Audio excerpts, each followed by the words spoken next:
Woo! All right. Hey, Tim. Just saw your email, man. So the people from Alfreda did not know your old buddy Josh, huh?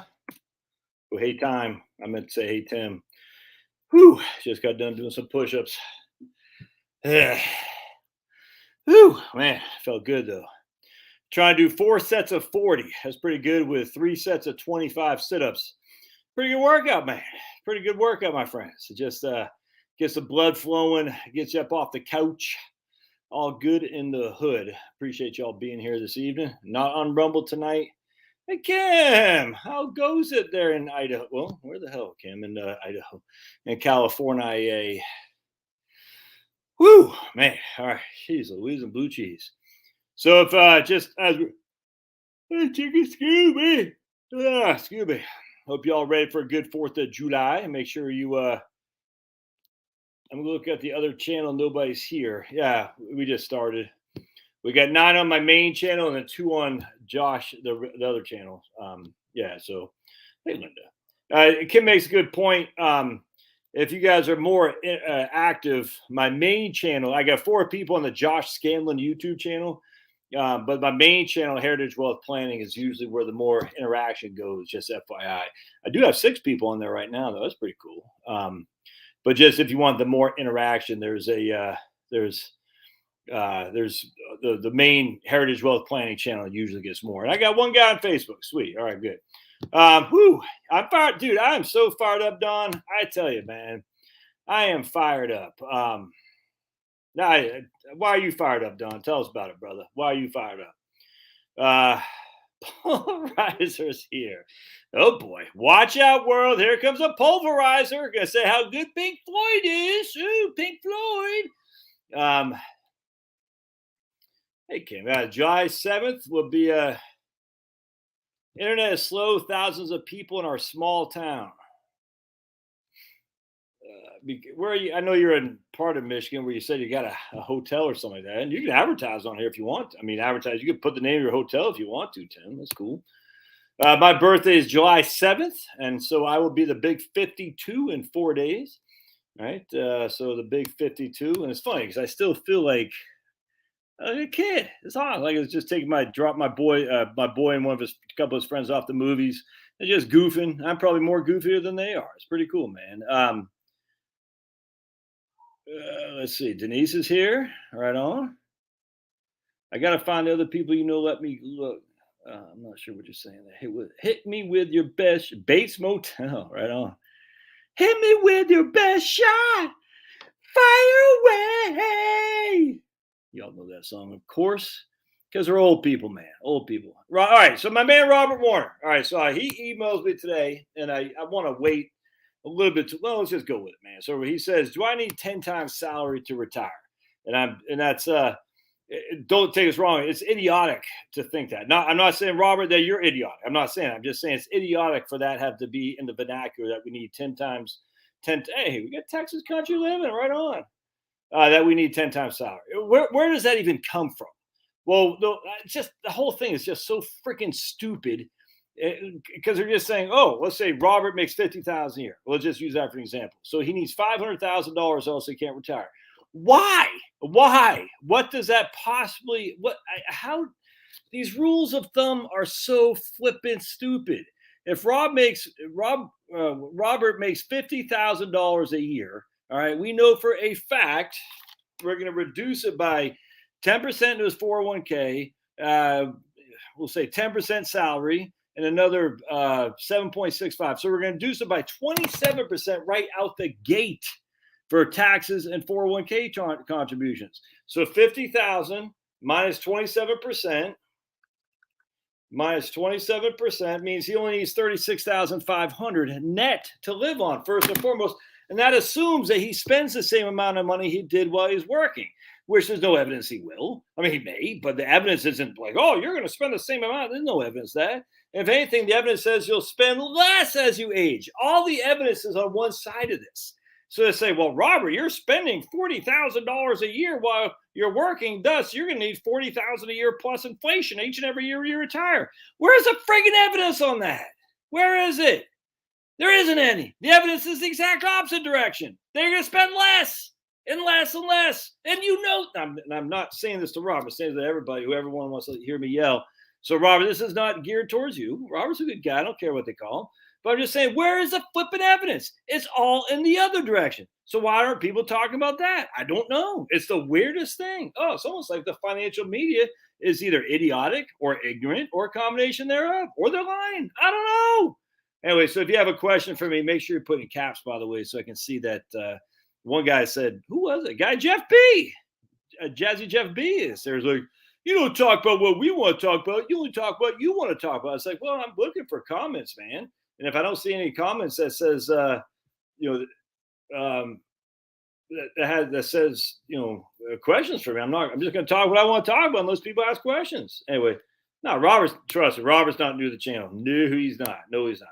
He's just a guy who's worried about retiring because he hears all the comments from one side. He's like, man, I don't know, dude. I worry because what if these people are right? And so anyway, the point being is what he said. What if these people are right? And he's worried. And anyway, and so if they're right, then he's like, maybe I made a mistake if I retire. Anyway, so no, he's definitely not new. That's fact. So anyway, the point being is at the end of the day, no one knows nothing except you individual, soon to be retiree, because you know how much you need to spend. And the problem is many of you don't. I don't. I tell you right now, I don't. No idea. No flipping idea how much I need to spend. None. And you know why? Because I got enough income coming in to meet whatever I spend. See, that's where it comes. That's why people spend less as they age, because we spend so much frivolous money on the when we're working. Why? Because we have the money coming in. It's amazing. You'll spend to the extent of your income. And if your income drops, you're going to find out you don't need XYZ. It's amazing, actually. Just wait till the next recession. You'll find out you'll get it by just fine without all the other crap you used to buy on Amazon. Did you hear about Amazon, by the way? They're suspending the building of 16 distribution centers. 16. Not inflationary. Definitely not growth. This is recessionary, my friends. It's here, baby. Anyway, so what happens is as you stop having this guaranteed income coming in, you will start spending less money because you spend to the extent of your income, and yet you're still going to be just fine. You'll say, yeah, I didn't read all that crap. I was just trying to clean out a little bit in the basement today. I looked down there and I said, why did I buy this? I guarantee you all have the same thing. Like, why did I didn't even open up the freaking box, man. You know what I'm saying? Jeez. Because you spend it when you got the money. When you don't have the money coming in on a guarantee from income from work, you don't spend as much, and you're just still as happy. It's crazy. We all know this, and you know it. It's just you haven't seen it because you've been working. So this idea that you're going to spend like you did pre-retirement, in retirement, when your income, guaranteed income drops, you're just not gonna, because you spend to the extent of your income. But the problem is many people don't know what they spend because they have all this frivolous spending because the money's coming in. I'm there. Anyway, so the point being is how much you need in retirement. Well, until you actually figure out your expenditures, and that's everything, and to include your rent, your mortgage, your property tax, your homeowner's insurance. You're going out to friggin', I don't know, where did we go yesterday? My wife took two of my kids to Ted's Montana Grill. You know what I'm saying? All that crap, dude. Once that stops, and once you start thinking about it, you're like, do I really need to go Ted Montana Grill? I didn't go because I don't like to eat out. I like to eat leftovers. It's kind of funny, actually. My daughter was telling me the other day about a guy, one of her friends' dads who just throws away all his leftovers. I said, that guy's got to be rich, dude, because if you're poor growing up, you don't throw away leftovers. That's for sure. We have a husband and wife staying with us from Alpharetta. Right on. How dare they not know who I am? I'm not. Look, man, my channel, I know I got like 70,000 subscribers. That seems big. And I get average about 20 to 25,000 views a day, which is cool, but it's not a huge channel, not by any stretch of the imagination. On occasion, I have people who reach out to me, who see me. Not that often, and I kind of like that. All right, so let's see and again, if you have questions, comments, put them in the caps if you would. All right, so Jill sent me something. I just saw her on there. Yeah, I'm not a fan of that place. This doesn't do anything for me. Jill, I have some money. Can I retire? Oh boy. There's Marty's mom. What's up, Marty's mom? God bless America, land that I love. Stand beside her. Something, something. I saw something from, anyway, I can't find it, but Jill had sent me something today. Hey, right on. There's my man, Greg. Countdown, Care Bear countdown. Saying that Sweden is having significant declines in birth rates. And, I was thinking about this. Could you look, man, if you are a green Nazi and you are scared crapless of everything, you think there's too many people, you think we spend too much money on air travel, you think there's too much disease out there, you're heavy on the jabbas, you're like the jabbas will save people, but you're also thinking there's too many people. Where I said too many people, too much, too much consumption going on. There's too much consumption going on. You could not have planned this more perfectly than what you've done.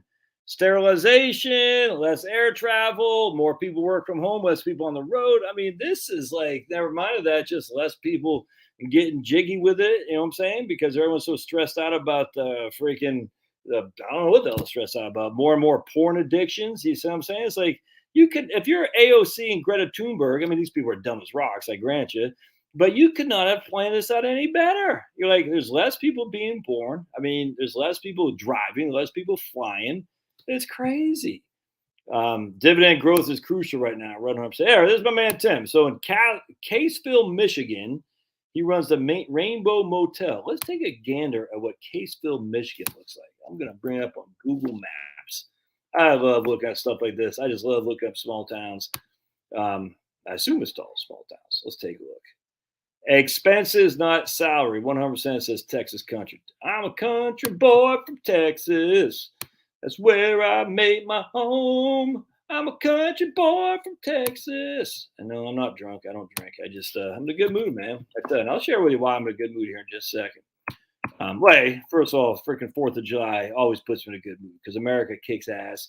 Got lots of problems in America. Always had lots of problems. Always will. Still the best place on earth by providence, man. Divine intervention for sure.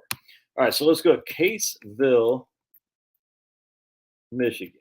There we go. Cool. So I'm going to bring it up here. My man Tim, Tiny Tim, is in Caseville, Michigan.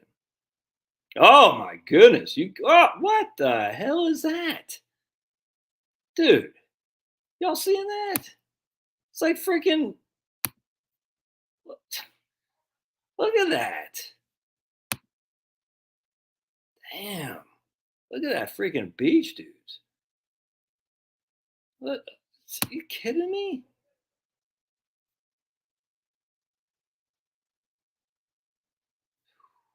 Man, dude. I'm moving to Caseville, Michigan. Look at that. What's his? All right, so let's put the guy downtown. Look at that. Baywatch on the Beach Grill. Our Lady by Perpetual Home. Caseville Public. Dude, man. Right, so let's just put the guy down. Assume that's Brew Moon Coffee House and Gallery. All right. Let's drop the guy. I guess we'll drop it right there. Look at all those trees. Not much of downtown. It's like a beach town, it looks like. Oh, yeah, it's fantastic. Let's drop it. Hold on a second. It looks like small houses there, little cottages. Let's just drop it right there. Oh, yeah, look at that neighborhood. Oh, yeah, look at those freaking old trees. Oh, my goodness. I bet you could get a house like that. I mean, I don't know. Imagine it wouldn't set you out too much. All right, we can drop this guy. I was going to drop him. Oh, man. I want to drop him. Oops. I was trying to drop him where you could see the beach over here. I thought. Right there. Oh, dudes. But I can't afford to retire in the United States, Josh. Don't you know? Let's go to realtor.com. I don't know about you all. First of all, I just love maps. I love looking at all this stuff. And there's Chandler, Texas, looking at last time. Oops. So we're going to go to a case. Oh, a second. Let me just. Caseville, Michigan. There we go. All right. Let me get back the thing here. What happened? All right. There we go. I'm proud to be an Okie from Caseville, Michigan. All right. A place where even squares can have a ball. All right. Dude, there's 225 in Caseville, Michigan, right there. Look at that. 3-bed, 2-bath on an acre. You flipping kidding me? Dudes, let's look at this 260 right here. Let's look at 279 right there. Let's look at this guy right here. 225 in Caseville, Michigan. You got an American flag ready for you. Dude, I can't afford to retire to America, Josh. It's too expensive. As I'm getting tattoos, as I'm friggin', going and drinking a 6-pack of Sierra Nevada Porter every night, as I'm friggin' going out to eat at, what's it called? Postmates or whatever those things are called. I can't afford it. It's not fair. Dude, you kidding me? But Josh, you got wires in front of the house. Oh, dude, Caseville, Michigan kicks ass. Damn, that's nice. Tim, are you the guy who has the peach trees by chance? You got the guys the peach trees up there in Michigan? I think Flint is beyond fluoride. Yeah, let's get rid of fluoride, man. Let's get rid of fluoride. That's for sure. My impersonations. Oh boy. Property, yeah, but the price of houses is not that bad in Connecticut. I'm telling you right now. I mean, you know that, but this is what everybody thinks. So my man James, is Tim still on here? All right, so my man James, he's where'd he go? He's just I guess right here. All right, so property taxes in Connecticut is horrendous. So when we were looking to move from Texas to the Philadelphia area, everyone said New Jersey's too expensive because the property taxes are too high. Dude, it's all a seesaw. So we could pay more in property taxes and live in New Jersey for a lesser price house, or pay more in Pennsylvania for a house and less in property taxes. Now, we knew we weren't going to live there for 30 years, so we didn't really care because you could make the argument, yeah, but once the house is paid off, you're screwed in New Jersey compared to PA. But we weren't going to live there for 30 years, so we didn't care. I mean, I'm just telling you. So the same, we were looking at houses like in Downingtown, PA, which is way the hell out there for, I don't know, 390, 450 or something like that.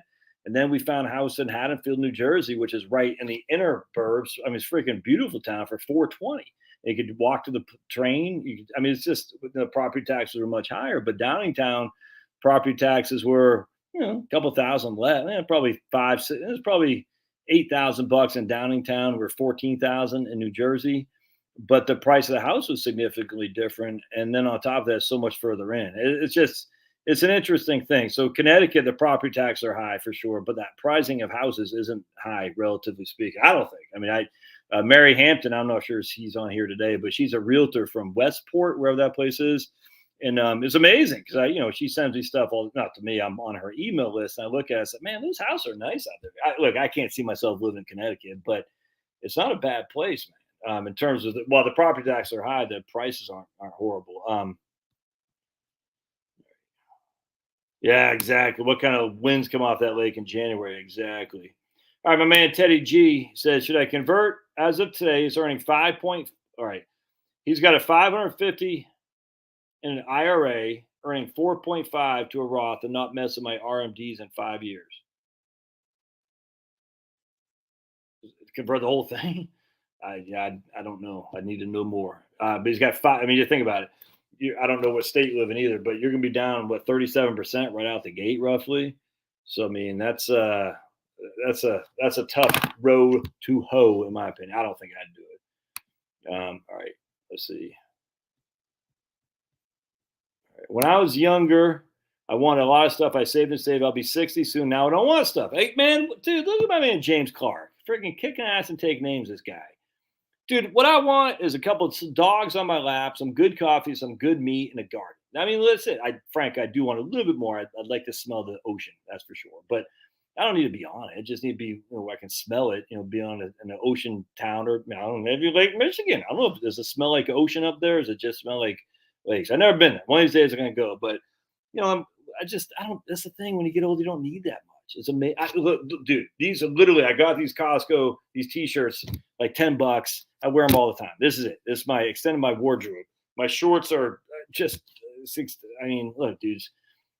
All right.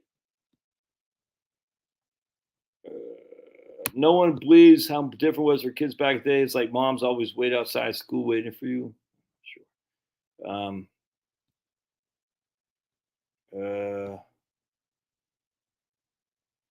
Caseville is a thumb area of Michigan. Oh, way up there. That's actually okay. Gotcha. Yeah, my man, I walked to school, wore hand-me-downs. I'm a walking stereotype. So James, did you guys see? We used to have uh, school clothes. You know what I'm saying? We have to before we had play, we'd get out of our school clothes. I don't know if you guys did, but that was always tough because when you're a young boy, you get out of school, you're like, let's go right now. Let's go play football. And yeah, I remember when I went to public school, I had these corduroys because that's I don't know why I did, but I had corduroys in Maine and Peaks Island, and they get stained, and my mom would be freaking pissed.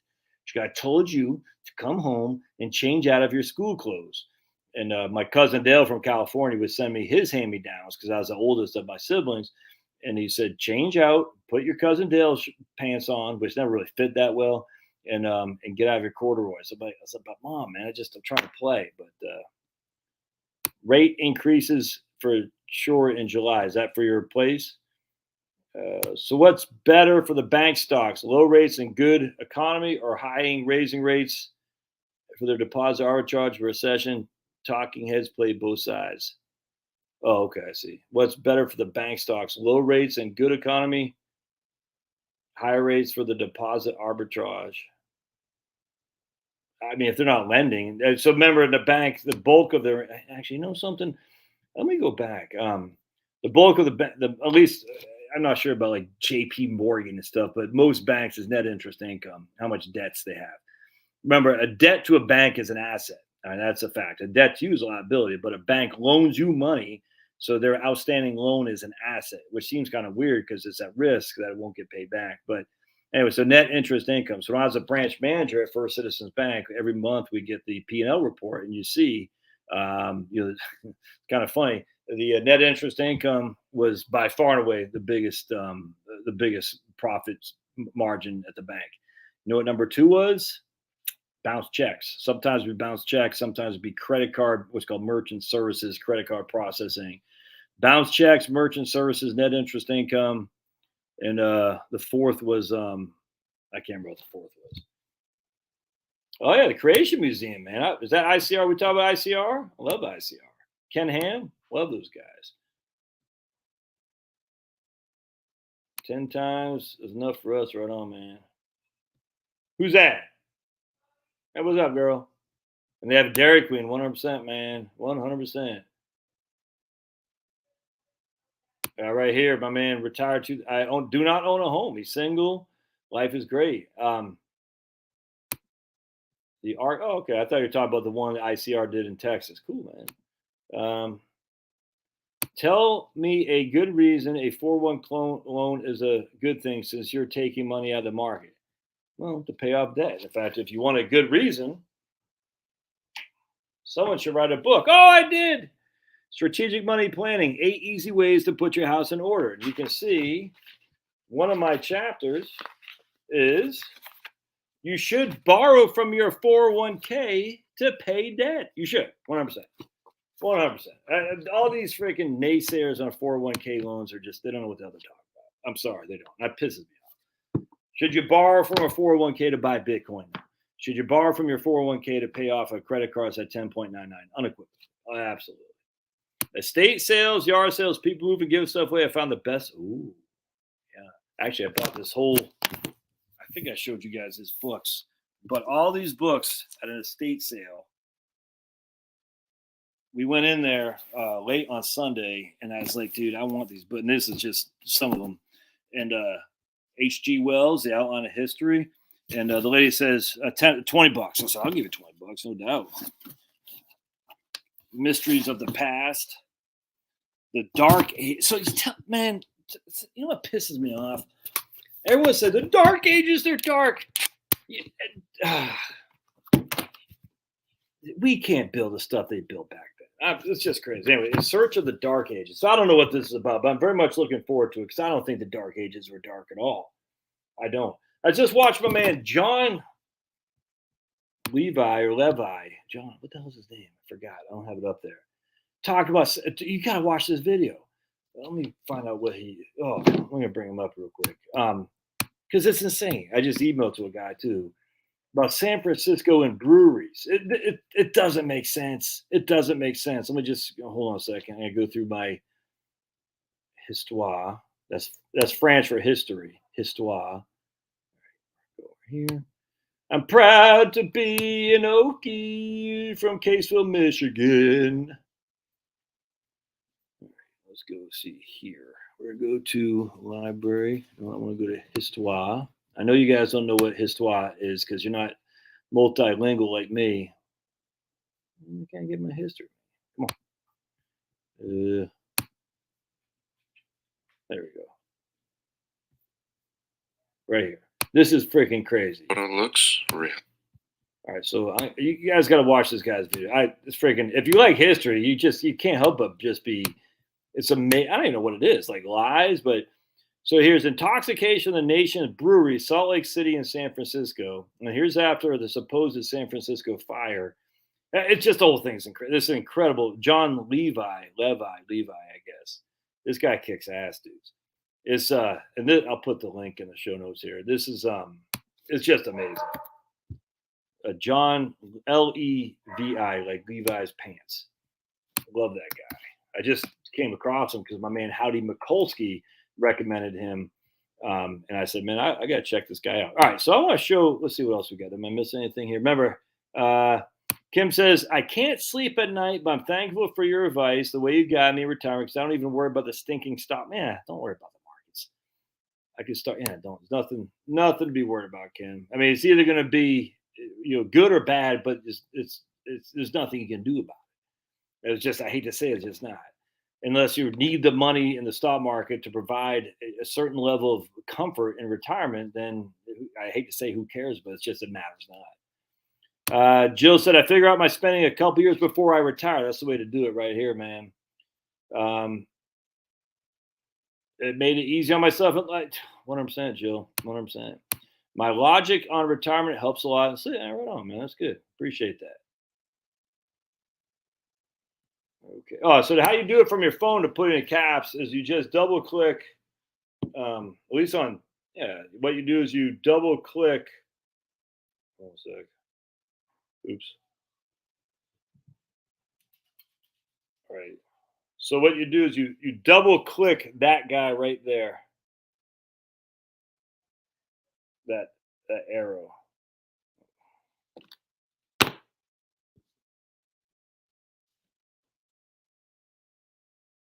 This. Double click that. Just double click it.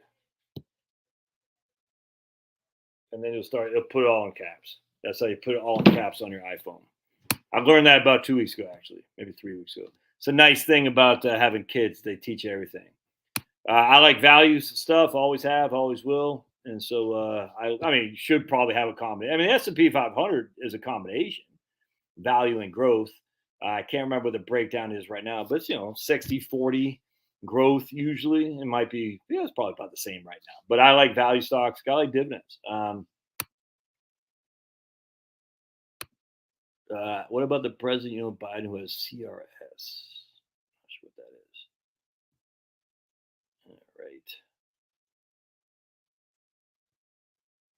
All right. Good. Sleepy Jones. Can't right on. All right. Cool. So let's see what we got here. All right. Proud to be leftovers. How can you not eat leftovers? I don't get it. This retirement is killing me. I've been working like a dog around the house. I know it, dude. I had 4 days. I had 4-day weekend with nothing, but I have nothing. My second oldest is having her graduation, high school graduation party here on Saturday, and my wife's like, "We gotta clean it." Blah, blah, blah. Like, oh. But happy wife, happy life. That's literally all there is to it. Two of my kids like, like, dudes, we've had this. I said, look, if you just do 20 minutes of work for your mom, everything is easy. If you don't do 20 minutes of work for your mom, everything is miserable. Thus, do the 20 minutes of work for your mom. Okay. Oh my goodness.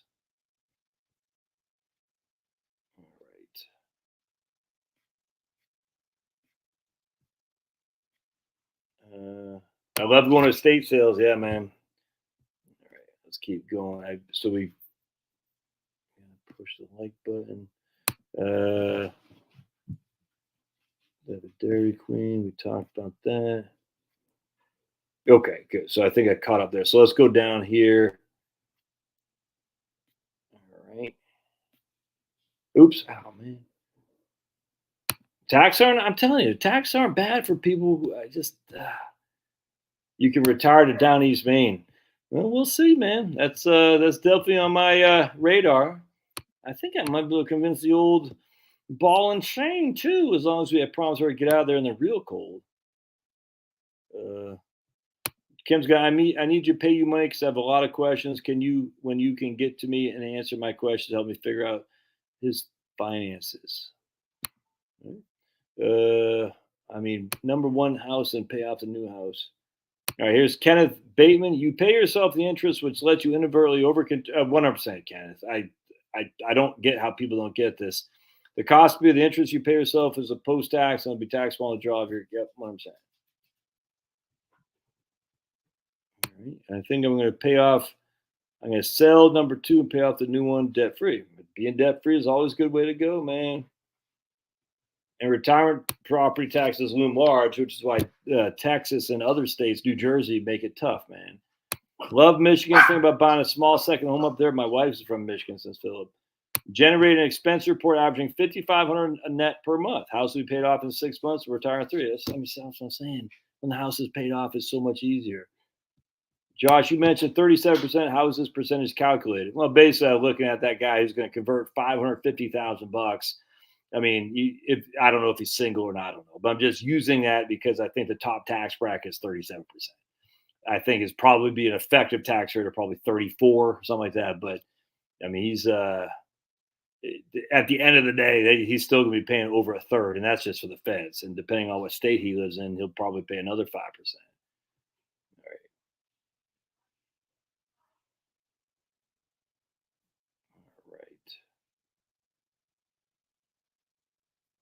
Oh, yeah, you guys love being American, man. What I'm saying.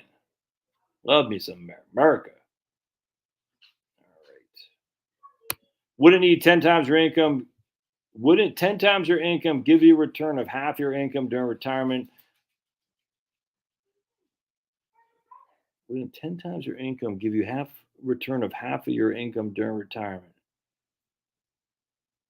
10 times your income give you a return of. Yeah, I don't know. It's too confusing. Or just look at your expenses. Just how much you need. Does anyone ever calculate that? No. They say, just that's the whole point. It has nothing to do. I got the book up there from Larry Kotlikoff. It's just consumption smoothing called Spend Till the End. And consumption smoothing is what it's about. I mean, and again, let me close this. Maybe I do not. I don't know where you might be down the basement. Shh, don't tell my wife I called her the ball and chain. She'll castrate me. Who's to say she hasn't already? All right, so my man Larry Kotlikoff and Scott Burns, I completely agree with this. So you got Josh and his 1, 2, 3, 4, 5, 6. That's our family of 6. All right, we got a mortgage, we got car loans, we got braces, we got the whole damn thing. All right, so we got lots of expenditures here. Kids start popping off, going their own way, becoming adults. They're getting off the payroll. They're doing their own thing. All right, now we're going to college and stuff. So college takes place with some of the stuff, but now we got college. So basically, as you can see here, at some point, it's just going to be me and the BNC. The ball and change. All right, that's going to be us right there. No more braces. No more college loans, no more mortgage, no more car loans, no more food, no more high house insurance because we'll downsize our house. No more freaking high property tax because we'll downsize our house. No more kids on our auto insurance because the kids are on their own, so we'll save a boatload of money. No more, no more, no more. Now we're going to help the grandkids. Sure. Are we going to take a little bit of vacation? Maybe. But we've taken a hell of a lot of vacations anyway because we like to take vacations with the kiddos. Point being is consumption smoothing is you spend a hell of a lot from your basically 30s to your 45 to 50s. From your 30s to your 50s, you spend that's where the biggest amount of your consumption is right there. Because your kids' dues, your mortgage, your car loans, paying off your stupid student loans, the whole thing. Then all of a sudden, I'm telling you, I've seen it with my own eyes so many times. Everything is paid, the kids are out of the house. Now, it doesn't mean it always will be. I'm just telling you, but just that's where so now you're like, your spending just drops and it keeps dropping and dropping and dropping because you don't have those obligations anymore. You see what I'm saying? So to say, do I need 50, what that my man said, 10% of my salary here? Why?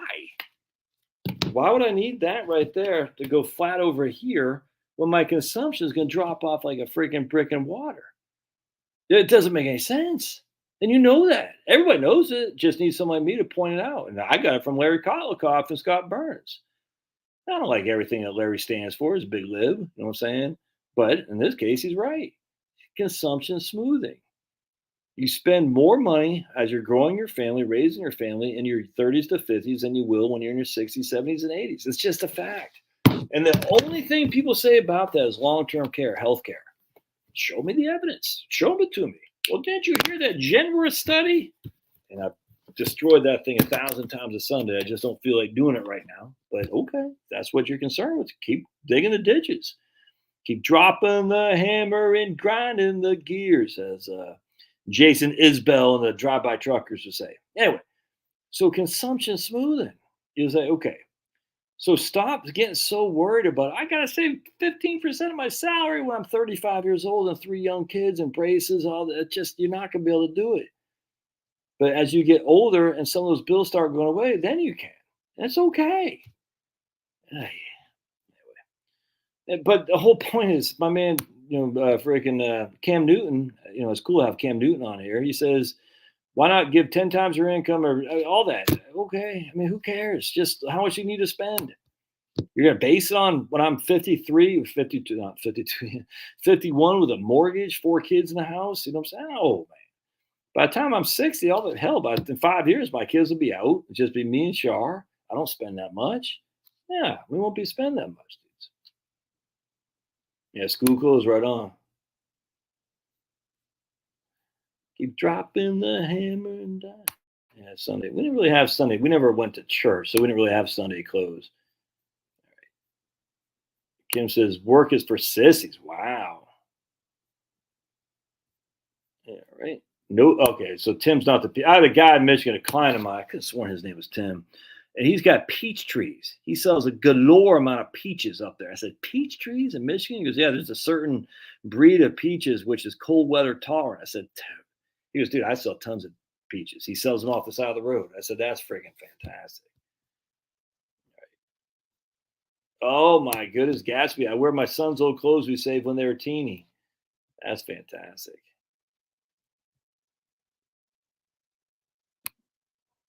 Oh, wait. I don't get it. Yes, I am her. Toughskins. Yes, absolutely. Toughskins, Denise. Yes, indeed. Toughskins. Oh, here. Okay, gotcha. He's there. Let the mortgage roll off your back first, and then you plan. What I'm saying. Yep. Toughskin jeans. Summers are great. Winter's cold. Spring and fall are great. Yeah, well, winter in the north is going to be cold. That's what keep the men. Being down in the area. I remember when we first moved to Arizona after a couple winters, I felt like a wimp. I was like, it's not tough here. And any of you native Arizonans, don't take this wrong. But being from Maine is like, maybe soft. It's like, this is too easy. There's no hard winters. You know what I'm saying? No shoveling, no nothing. I mean, it's nice. I'll never forget. I felt like it was weird. I'm not gonna lie to you. It was strange. It just felt like soft. And that's why I think all those people out west are kind of, California up to Seattle, just soft because they don't have to deal with the weather that we had to the Northeast. Now, I will tell you, on the other hand, I'll never forget being out in Phoenix in the summertime, no kids out in the street. I was like, because it's too hot, man. It's too. I was like, this is unusual. It's not unusual. It's sacrilegious. Say, how can kids out of school not be running around in the summertime because it's too hot? Yeah, that wasn't good. All right, half of bank credit cards comes from fees. I don't know why people say home is liability, man. I don't get that. Okay. Give me your liabilities then. There you go, Philip. Thank you. What's my take on the new Strive investment company? Don't know a thing about it. California in the house. Yeah. All right. So, all right, good. This brings me to a good point. I have so Denise asked how am I coming along. So the unfortunate thing is I enjoy history and I enjoy reading old newspapers, and I've been really caught up in a lot of this. So let me show you something. I'm going to share this with. This is pretty neat. This is from the New York Times, and look, I can't stand the New York Times. I get it, but the facts are they are the paper of record. Going back for many years. So I want to share this with you. This is from 1917, December 27th. Food in Russia and Germany. So remember, this is right after the Bolsheviks. A Swiss newspaper, speaking of Germany's small supply of food, said last week that only the armistice on the Eastern Front had prevented a revolt of the people. The hope of obtaining food from Russia alone restrains a disciplined German workman. There's an evidence that the perilous shortage of the falling from the Berliner foodstuff prospects are more unfavorable than any time during the war. To the high cost of food, which already has become a terrible burden to the masses, is added the danger that not even the most absolutely necessary foodstuffs can be assured. The newspaper organ of the German socialists was recently punished for temporary suspension by the authorities, because they were asserting that the local authorities were guilty of profiteering and favoritism. Who does that remind you of? We're going to punish the media sources that don't agree with the government. Sounds like Ukraine, Zelensky. We know for a fact he did that, banning political parties he does not like. It also sounds like, what did they do that with the Hunter Biden stuff? Oh, didn't they do that with a lot of the stuff on Jabba Jabbas and various media sources here in the United States? Crazy. The German socialist newspaper was punished for asserting that local authorities were guilty of profiteering and favoritism in the distribution of food. So if we said that maybe Francis Collins and Fauci were, favoritism, I know that's crazy, we'd be punished. It kind of has been like that, has it not? Yeah, 100%. While the masses were not only hungry, but literally starving. Christmas Day brought outbreaks, late Swiss dispatches says, while there's much begging in the districts, only the rich had ordinary Christmas dinners. Only the rich. It's almost like the rich don't care. The rich profits off the wars, and they still are able to sustain themselves during the wars. Germans who had expected food help from Russia will be disappointed. Austria's food minister predicted on the 23rd that his country's supply would soon be increased in this way, but only in southern Russia can the grain be found. And control there is in the hands of the Bolsheviks. In the north, the food shortage is greater than in Germany. Rations are very small. An officer of one of the Russian railway companies says that there must be imports of food. He predicts that Germany will do everything, even the impossible, to give Russia clothing and bread. If such help does not come from allies, Russia's sorely need of food from abroad, the German rations will not be enlarged by exports.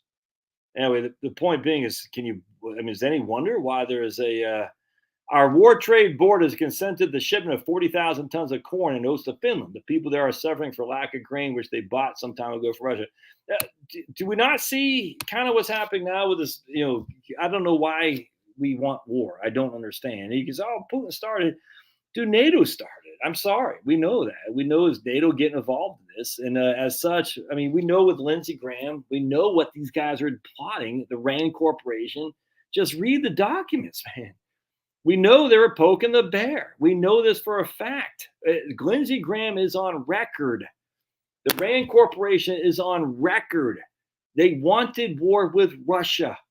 That's what they want. And again, and look, now Biden's saying, they're telling these, freaking independent gas station owners to reduce the price of your gasoline. All at the same time, in one side of the mouth, he's talking down. The other side of the mouth, he's saying we need high gas prices because God forbid, or God help us, we'll be out of the fossil fuel thing in a few short years. And his chief economic advisor says, oh, we have to stay the course. We got to stay the course, when he's asked deliberately about the price of gases. That's crazy. They want war because this is where they consolidate power. 100%. And war does nothing but hurt regular people. It doesn't hurt the freaking mass. It doesn't hurt the people in power. It's always us. And we got people on my own channel. Oh, it's okay to give billions of dollars to Ukraine for more war because they hate Putin so much. Like, I cannot believe I literally cannot believe this. I cannot believe what you're doing, what you're advocating for. This is insanity. It's just 8 months ago, or I guess almost a year ago now, where ran our tails in our, ran or whatever it was with our tails from Afghanistan. It's crazy.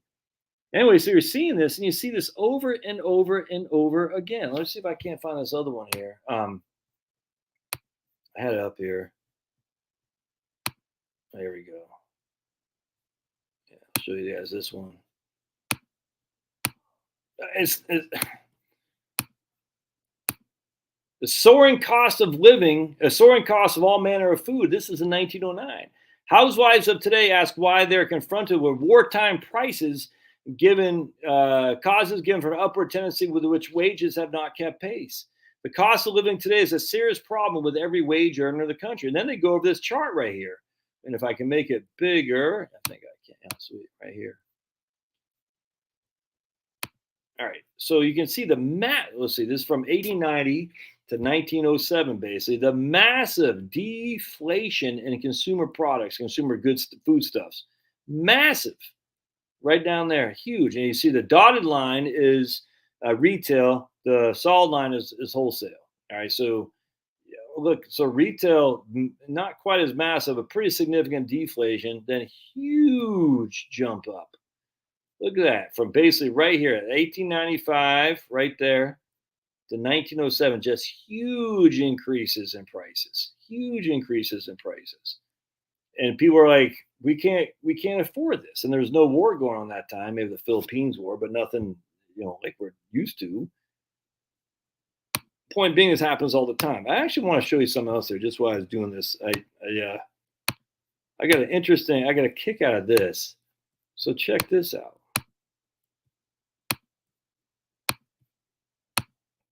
Calvin Page left a $6.45 million estate.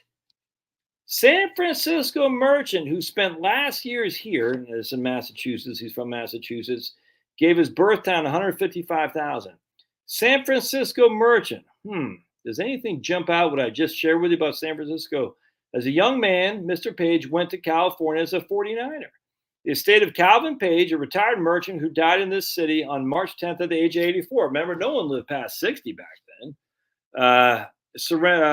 He had accounts of $6.5 million in personal property.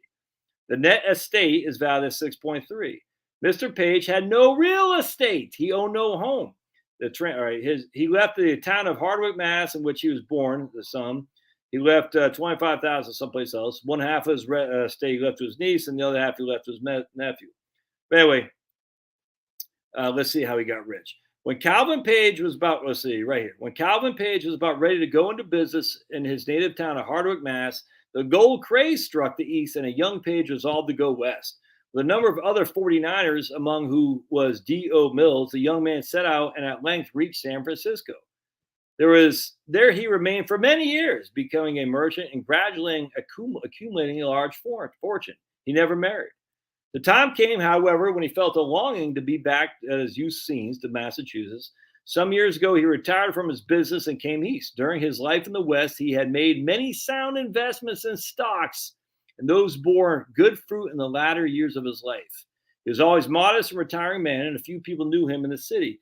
Anyway, the point being is he owned nothing real estate. He just was a businessman in San Francisco during the fires that happened there. The whole thing is just odd. And I did a search on him, and I just haven't done too much to find it odd that out of nowhere this guy has $6.5 million. Who the hell is Calvin Page? Where'd that money come from? His stock investments and what railroads? I mean, what the hell? He was just a freaking poor boy from Hardwick, Massachusetts. Seems kind of odd to me, especially what happened with San Francisco. You start putting two to two together, like this doesn't make any sense because San Francisco had this massive fire, destroyed the whole freaking city. It's crazy. Anyway, point being, he also made his wealth in stocks. Stocks, good stock picks. That's it. Stocks. No real estate, just stocks. Became a multi-millionaire back then in the stock market. I mean, it's odd, but people can do it as long as they stay the course in the flipping stocks, man. Yeah, I just thought that was pretty interesting. So here's a guy with $6.5 million back then. How much was that worth today? I don't know. I just thought that was interesting. I'll show you a couple of things here just while I'm yapping because it's fun. I love this. I could look at these freaking reports all day long. I tell you, I do. I mean, literally, I've been doing that. That's Calvin Page. We'll leave him up. We got some more high cost of living stuff. All right. It's like just like we've heard this so many times before. It's too expensive to live here. Again, here's a warning to the nation. High cost of living is the precipice that faces us. Is to be found in the farms where there's not enough raised to meet the demand. High cost of living. And like we've had this so many times before where everyone's like, we can't afford to live here. It's crazy. Anyway, it's not. So going back to this, so I have what I'm doing here is I have my whole list of commodity prices. Let me show you what I'm talking about. I love this stuff, man. The historical comp right here. So here's like 19. I'm just going back every 2 years for commodity prices. So we're going down here, and here's wheat. $1.20 a bushel. I think it's a bushel off the top of my head. Here's corn, 71 cents. I can't remember off the top of my head what it is, but it's fun to go back and compare these prices of commodities each and basically every 2 years or so. Because you see what I just showed you in that chart, deflation is it was pretty significant back then because all the scares. We had tons of depressions. Then along came the Federal Reserve Board, and then it'll come back nearly as much. Instead, we have stock volatility, but we don't have the depressions as much. We do have more inflation, all the way around that. But relative, everyone's to get rid of the Federal Reserve Board. The Federal Reserve Board, I get it, but what are you going to replace with? What it was previous to then? I mean, come on. It's so easy to say, oh, those guys are wrong, doing it wrong. It was so much better in the past, and it wasn't so much better in the past. So this is why I'm fired up, dude. When you start reading all this stuff in the past, like, how can people be so despondent? It doesn't make sense. Look, I can't stand the federal government. I don't like, but you know who's even worse than the federal government is your local governments. And I remember my dad told me that. He goes, when he was trying to start a business in Alexandria, Virginia, he goes, man, the federal government's easy. It's the city council that's freaking tough. They're the hard part to get in your local ordinances. I was reading the other day about someone trying to start a restaurant in San Francisco. They needed like 20 permits to start a restaurant in San Francisco. 20 different permits to start a flipping restaurant. What the hell is that? On top of that, someone just parked their car in their carport in San Francisco, and they got a $1,500 fine, even though they've been doing it for almost 40 years. Why? Because apparently there's some law that says you can't park in front of your carport. But you can park in front of your garage, but not your carport. I mean, this is freaking insanity, man. It's the local areas that's the worst. That's where the little fiefdoms are, the tyranny. Anyway, so it's just fun. So I'm working on it, Denise. It's just one of those things that is, my mind just goes a million different miles. All right, let's see what we got here. All right. Yeah, I borrowed a bunch from my 401k. And because I fell into the auspices too, like never borrow from your 401k. So I carried this debt with high interest rate. And finally I said, no, we had to buy. I talk about it in my book.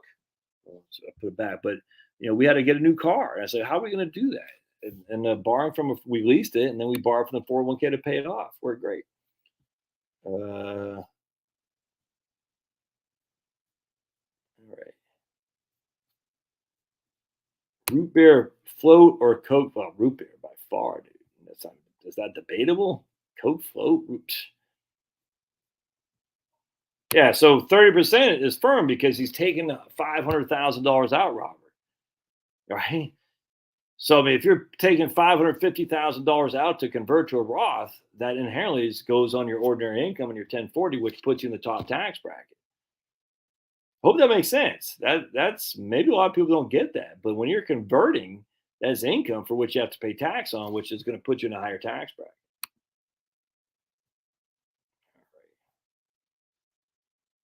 Yeah, right here. A good point. Arnold Johnson. The last 5 years, my salary is more than doubles. No way I need 10%, 10 times my last salary. Could not agree more. Could not agree more.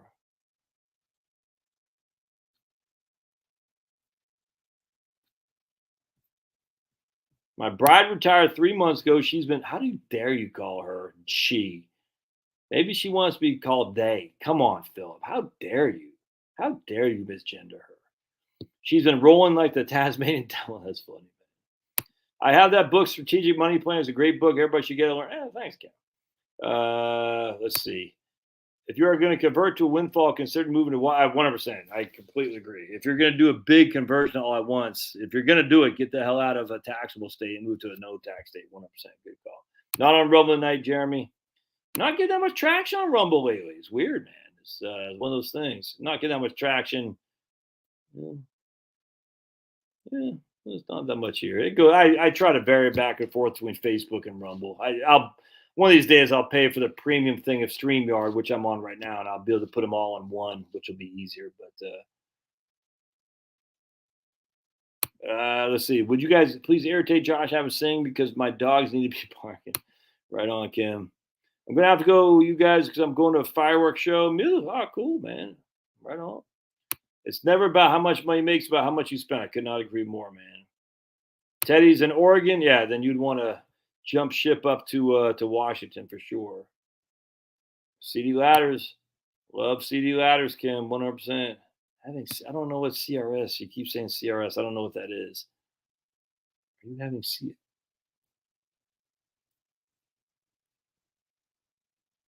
I don't get it. I don't get what's. All right, so Philip says I moved 70% of my retirement saving to bond 4 months ago. Time to move back in stocks. Man, I don't know, dude. I don't know. It turned out to be a pretty good move, though.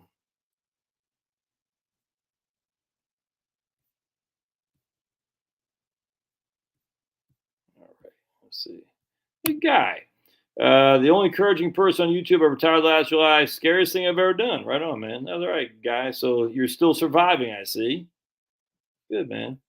Good. Did I miss any fireworks? No, Roy, no fireworks.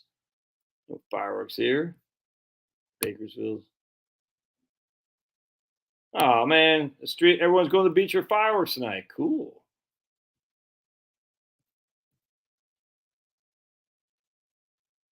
I'm polishing my fingernails, waiting for Josh to sing so I can drag them across the chalkboard. That way he's seeing sounds. Oh, it's my singing sounds like okay.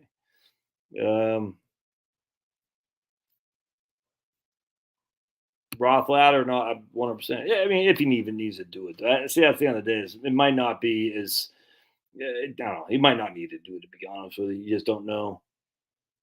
I mean, just because you have traditional IRA doesn't mean you have to convert it. So many things are contingent on there.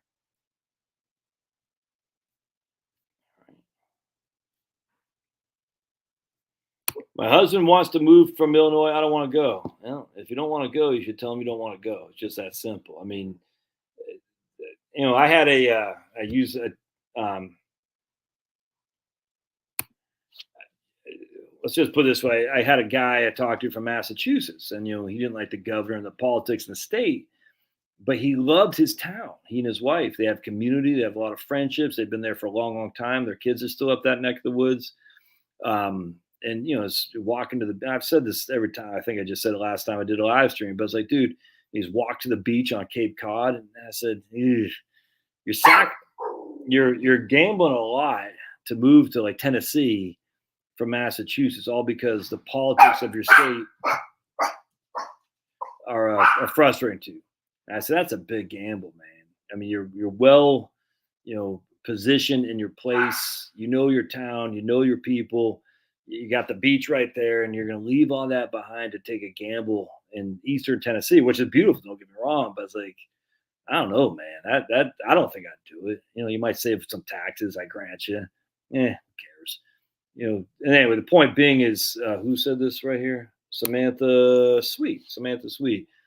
If you don't want to go, you should tell your husband you don't want to go. Say, look, I mean, Illinois, from a tax perspective, an income tax perspective, is very it's very good for retirees. It's gonna be tough to beat Illinois from an income tax perspective for retirees. Now, property taxes are bad, I grant you, and the government sucks. But I mean, how much does the government really get involved in your life? Look, other than like the COVID stuff was crazy, I get all that. It sucks. I'm not sure we're going to see that again anytime soon. I think enough people. Well, I don't know. I hate to even be optimistic here because I can't believe how many people fell for it. But be that as it may, I'm not sure people are going to go down twice. Maybe this is my hopefulness, my optimism. I just don't know there's going to be another chance. One of the reasons I think one of the reasons it was so beneficial for the tyrants to have Trump in office was because when Trump said, "Oh, we got to do this," a lot of normally leaning conservatives went along for it. You know what I'm saying? And these people would normally say, "Hell no, I'm not doing that." But because Trump was advocating for it, and he was Republican, and we felt like we had to do it just to go through the finish line of the November elections, they went along with it. And I really, truly believe they would not have if Biden were in office. It's kind of like it's one of the most frustrating things of my life. Actually, I'm not going to lie. How many Republicans fell in line, and they didn't fall in line. Some did because they don't think, they're not good thinkers. I mean, like Democrats we know aren't heavy thinkers, but turns out many Republicans are not either. But because Trump was in office, they for some reason believed the CDC. They for some reason believed Fauci and Dr. Birx just because they felt Trump had control of these people. And it turns out he did because the bureaucrats run everything, which is why the Supreme Court ruling against the EPA was so flipping huge. But I don't think that's going to happen. That would never happen again with a Democrat. It just won't. I mean, it might happen in Illinois, but I don't think it's going to happen nearly to the extent of everyone masking up. And when I say everyone, I grant you the vast majority of people did. Not everybody did, but it's a fact. The vast majority of people masked up. We know this. It's embarrassing. I'm embarrassed. I didn't do it as much as I could get away with it. Hell, man. But what happened was it's just a lot of people fell for it because they just, and as such, I don't know if that's going to happen again. It certainly is not going to happen with a Democrat in office because Republicans say, hell no, I'm not falling for this again. I'm not sure it could happen again with the Republican office because it's so blatantly obvious what happened here. It's so blatantly obvious what they did. So blatant. And I think Republicans this time, I hope, will be smart enough to say, yeah, no, fool me once, blame me, fool me twice, blame me, whatever the hell the thing is. That Bush butchered, and I just butchered too. But I just don't think the conservatives are going to fall for it again. And if they don't fall for it, it's not going to be It's just not going to be wherever. I mean, think Arizona, Texas, Tennessee, every freaking state that normally is right wing fell. Indiana, I don't know about Idaho, but Indiana, Alabama, Mississippi. The only states that stayed were Florida, Georgia, and South Dakota. That's it. Every other state fell for it.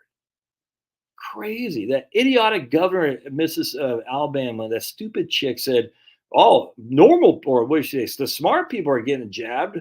But I said, "You're a conservative Republican? You're saying this because the CDC says something? Like, have you freaking got your head so far up your butt, you stupid idiot, that you don't know that the government lies to you?" The idea that a conservative can't see this, it boggles my mind. CDC is part of government, but government lies to us, except for here. Here, they don't lie to us. NASA, that's the one time they don't lie to us. Other conservatives, oh no, the government always lies except for NASA, the CDC, and the Department of Defense. But every other time they lie to us. The Department of Education, the Department of Energy, the EPA, they all lie to us, except for NASA, CDC, and Department of Defense. That doesn't make any sense. That's the government that's the honest with is crazy, man. So anyway, the point being is, I mean, I don't think Illinois is going to, I mean, that your stupid governor, look, at the end of the day, who cares? Yeah, stay where you're comfortable. That's what I say. Life's too short to flee. Stand up where you're at, be comfortable, and say, if I got to pay a little bit more taxes, so be it. But Illinois is actually favorable. So don't go, Samantha. Say, no, I'm not trying to leave. I like it here. Now, if you say, do what I'll probably do with my wife. Say, look, let's just, escape for a couple months out of the year to get warm, and other than that, we'll stay here in the summertime. Nothing wrong with that. Yeah, budget weddings and spoiling grandkids. Yeah. Well, a lot of people don't have kids, Sergio. Population is declining in front of our very eyes.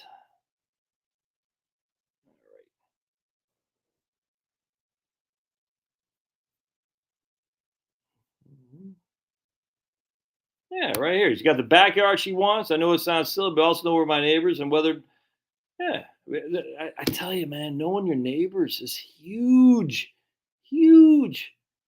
The best place we've ever lived in Charlotte and I's life together, in my opinion, I think she would agree. Well, maybe not. I think she would. Was New Jersey.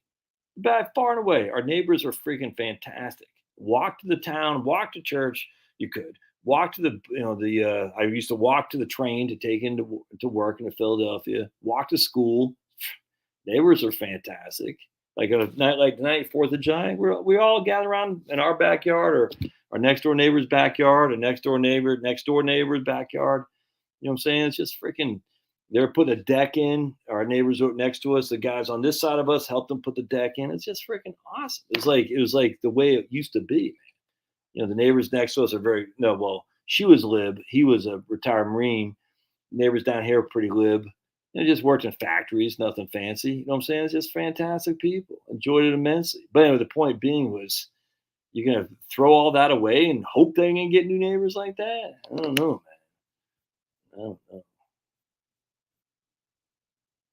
My 33-year-old primary vehicle just passed this year inspection and officially needs no more inspections. Oh man, that's sweet.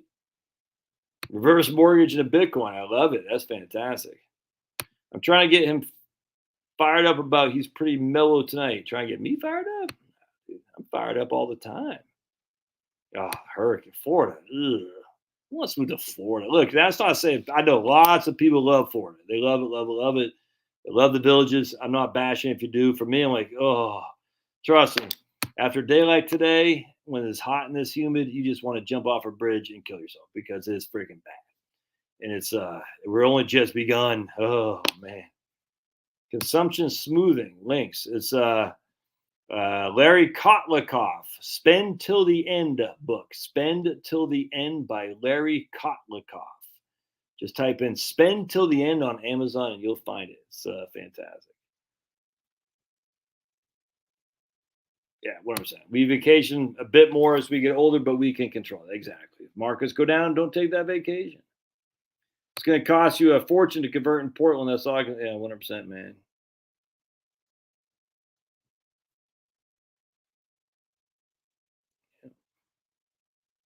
Curious of your clients, who's the youngest early retiree age? Yeah, I have to think about that. Sure. Yeah, Scott Burns used to write a column in the Dallas Morning News in the '90s. Yeah, he's a big lib, look. Apparently, once you achieve a certain level of financial success, your fear is now climate change. Scott Burns is a big climate change guy, and I think he was on COVID too. What I've come to believe is once you've achieved a certain level of success, and probably atheistic, if not agnostic, if not atheistic, now everything's about right now in the moment, and not think about the eternal or the supernatural, the being that created us all, the being called God. And as such, you're very very concerned about climate change, very very concerned about the COVID stuff, because you're worried that it's going to come bite you and take away everything you've saved for. And you just can't have that. It's actually quite scary, sad, frankly, sitting there to see these guys are so scared about climate change, so scared about COVID. And even if you just the look, the evidence is so overwhelming how much has been both these things been manipulated. And I again going back to why I can't believe conservatives fell for it, because like some conservatives, they knew the climate change has been a hoax and like the hockey stick, Michael Mann, come on. Anyway, and they're like, they know this for a fact, and yet somehow they still fell into the COVID stuff. The only thing, and again, it's weird. Point being is Scott Burns like that too. He fell for it. I'm like, well, I just literally think because I don't have a belief in the supernatural. That's the only thing I can think. Got a super chat. Hey, thanks, Robert. Appreciate that.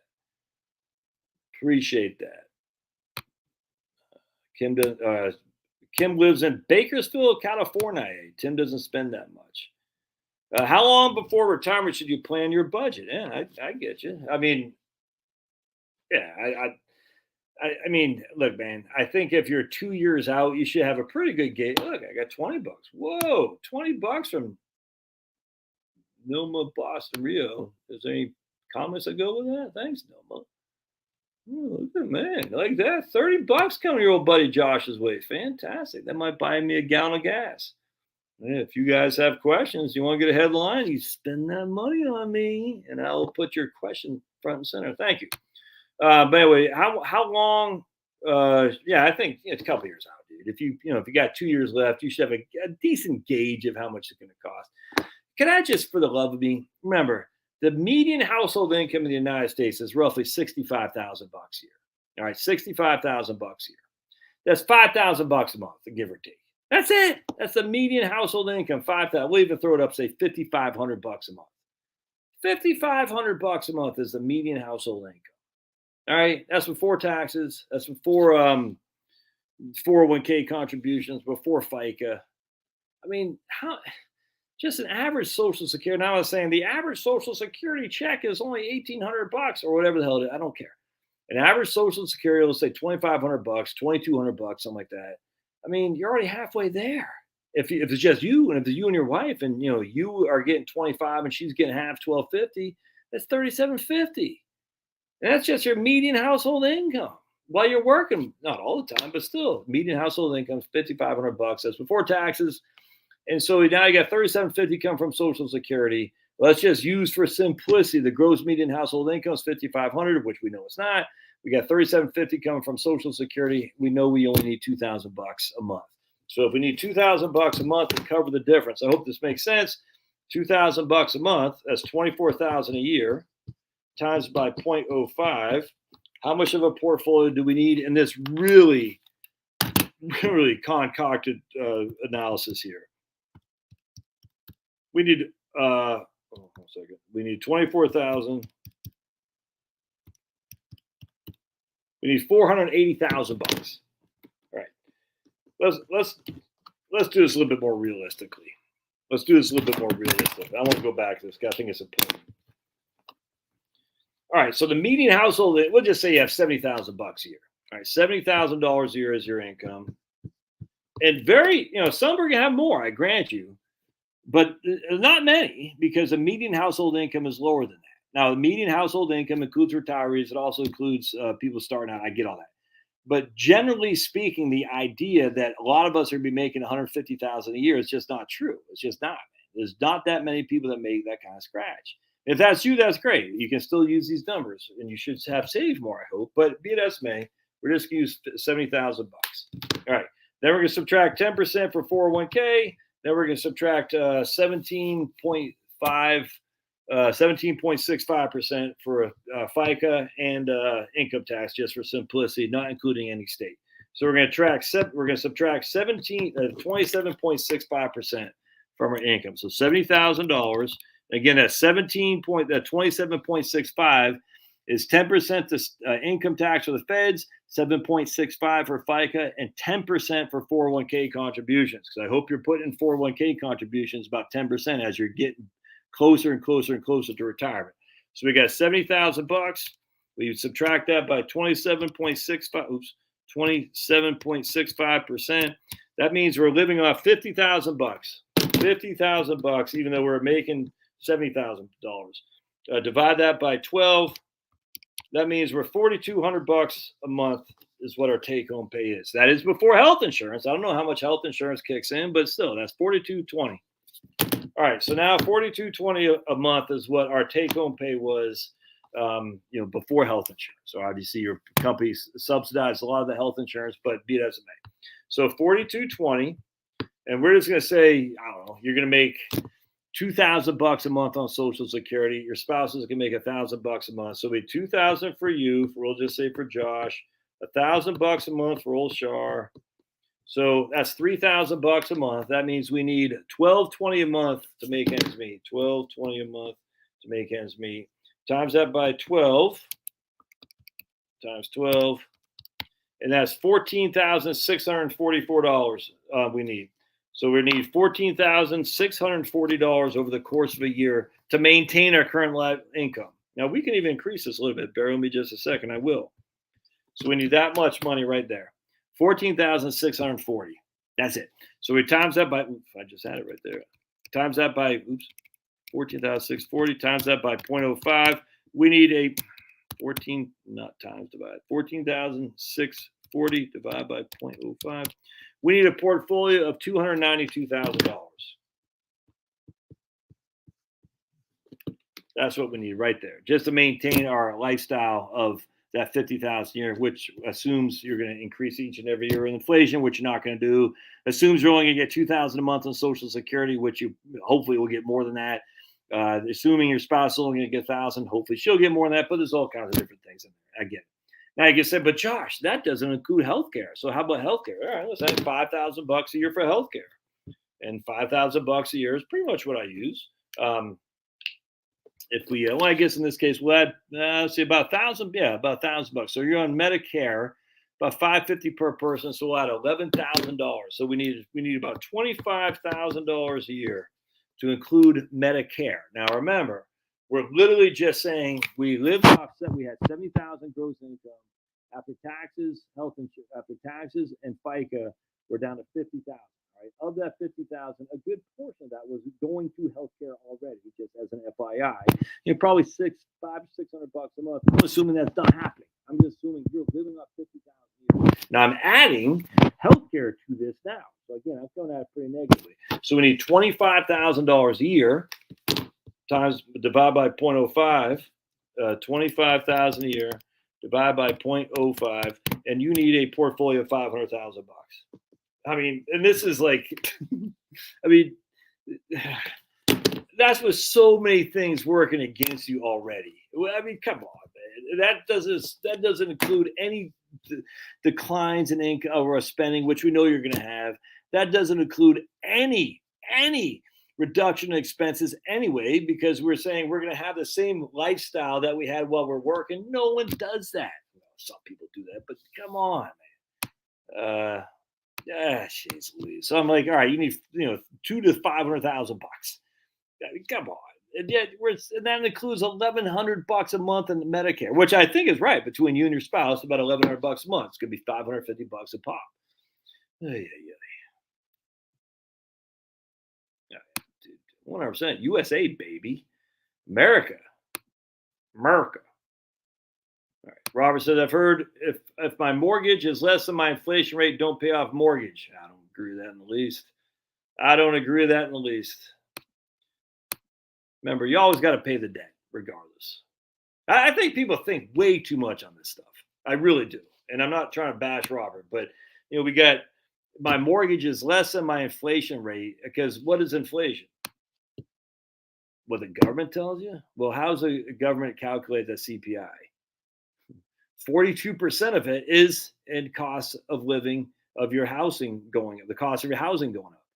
Is Robert's housing going up by 42%? No, because he has a fixed rate mortgage. I mean, it can be an ARM too, but even if it's an ARM, he doesn't have nearly the increase that the federal government is using when it comes to CPI, because he has a mortgage that will go up a little bit if it's an ARM. Yeah, right. But it's not going to go up significantly, not relative to 42% of CPI. I mean, it's freaking, your personal inflation rate is so much different than CPI. So how does somebody say, well, inflation is 5%, I only got 3%, so I should let inflation eat away my mortgage? That's what Robert's insinuating here. And nothing wrong with that. I get it, the idea, but it's like, come on, man. How long is it going to take for inflation to eat away your mortgage? B, what if inflation actually doesn't do that? C, what are we using for inflation? A CPI? D, you still have to pay the damn thing. So just pay it off and be done if you can. I'm not saying you can't. I think they're trying to raise R&Ds. Yeah. They do not. Chicken Charlie says, does Vanguard have an ETF version of Wellington? Not that I'm aware of. My man's from Western New York, lives in Texas, and I don't miss the snow. I do miss the spring and fall, 100%, baby. That's me too, Fast Eddie. Something wicked. Like we get seasons here, but not quite to the same extent. I tell you, man, being from the Northeast, that smell in the fall, I wrote a book. That's my whole book on my new book, Return to Peaks Island.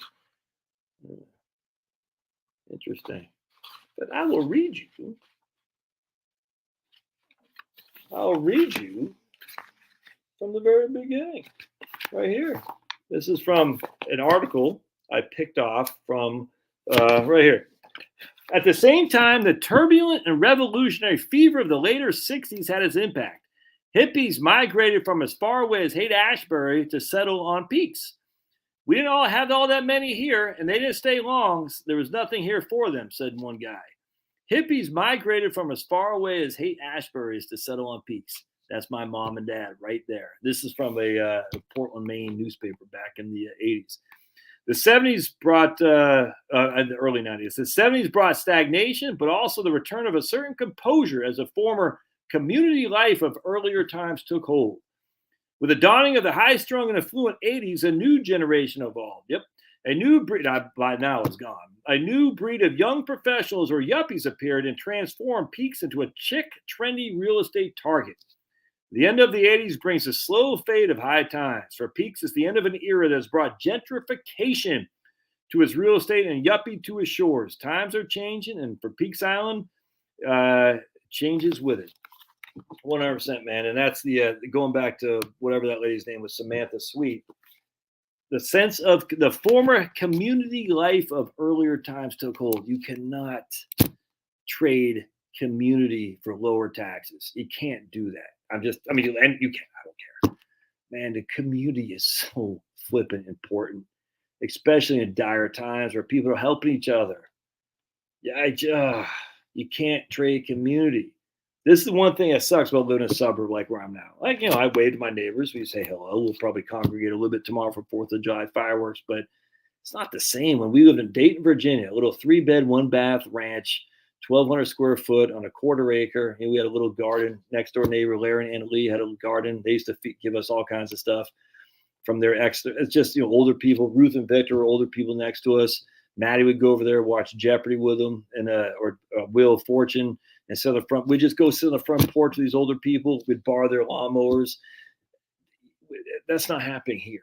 And it's nothing bad. It's just the community, like Larry and Anna Lee, Victor and Ruth and Victor, across the street. I forgot her name, but just the neighbor, the community is so flipping important, man. Don't give that up for taxes. It's insanity. It's insanity. I'm telling you. And then just, going back to Peaks Island where I'm from, the community, it's a little bit different because I'm a kid, but the community is worth everything. And that's the problem with affluence is we got away from that because we're replacing community with things.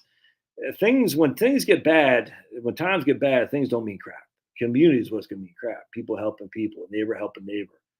And it's actually kind of funny because one of the things I say in here is, when's the last time you actually sent your kid over to your neighbor's house to get a thing of sugar? I used to do it all the time for my mom. Go down to Renee's house to get some sugar. You know what I'm saying? Or they're coming. Yeah, that's the way it used to be. What's up, buddy? That's a weird bark. Pablo. Don't sacrifice community for freaking low taxes. I'm telling you, man, don't do it. It's bad. Anyway, this is exactly right. The hippies from Haight-Ashbury. And it's funny. When my mom left, she always would. She ruled the day she left her community. Always did. Who's that? Okay. Who, babe? Oh, you got calf? Okay. You just got him right now? Okay. So, and then we'll read part 2 of this. Until lately, when professionals from New York or Boston got the urge to flee the rat race and move to Maine, they generally became carpenters or boat builders. But today, with these new technologies at hand, latter-day dropouts can just as easily continue with their white-collar professions and their white-collar salaries by living a more congenial life, which is kind of what happened as well in these community towns. You get more people from New York, the richer places, moving in, working from home, and not really building the community either. And that's not good. So you have this kind of, it's interesting, and we don't sacrifice community. Oh boy. So Kim's trying to get me riled up. Oh, okay. Phew. I thought she wanted to get me riled up. I thought she was going to make you chocolate chip cookies with walnuts and oatmeal and raisins. All right. Hey, thanks. Thanks, Kim. Chocolate chip cookies, oatmeal chocolate chip cookies. The love of my life. Oh my goodness. But I thought because she wants to get me riled up. So I was saying to get her dogs riled up. and she was going to put walnuts and raisins in there. That's comedy stuff there. Oh man, 2 months of retirement is great. That's awesome. Awesome. Oops, I missed something here. Hey, it's Liberty 1776. Washington State is wacko under Inslee. Don't go there. I get it. My pronouns are Lord and Master. This is the worst possible time in history to invest, as so many don't back up their stock assets. Let's get rid of this guy. How come I can't get rid of this guy? There we go. Block user. All right. Accumulating 50% salary to cash right now help keep that barbell balanced. 100%. Dude, I think it's fantastic.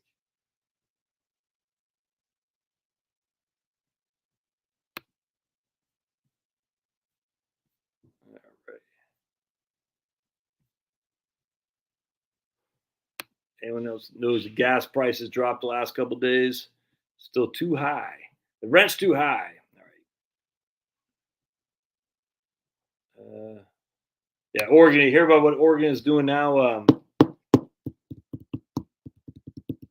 They had their what the hell was Oregon doing?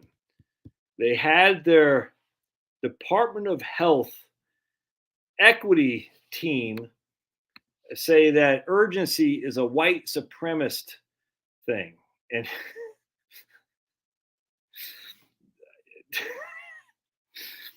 I just we have got it so good that we actually have people hired in the Department of Health in Oregon saying that urgency is part of white supremacy.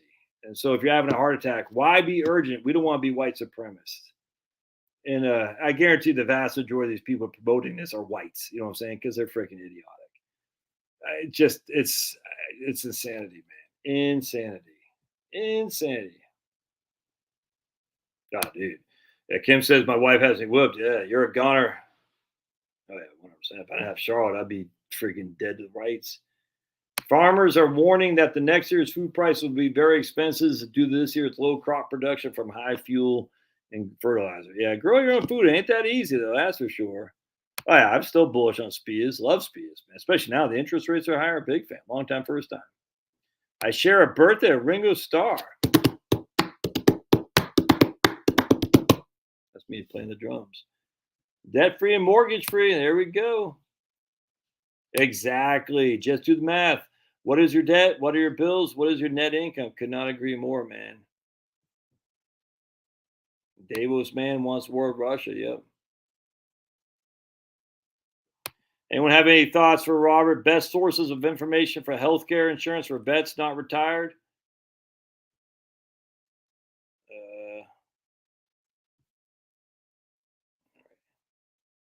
Yeah, exactly. How many countries pay 2% of their GDP? Exactly. There's Eddie. Just had the last James Bond movie on what, and it appears that Bond gets killed in the end. Surely this is fake news. I don't watch James Bond, but you just ruined for everybody. All right, let's keep going here. How do you not see hope, dudes? Come on, man. Oh, I guess maybe it's just talk about Oregon. I don't get it. Critical race theory, go fast.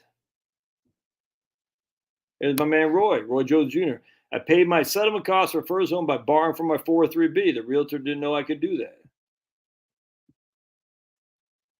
I preferred your highness myself. My wife was in an argument with two of my kids last night.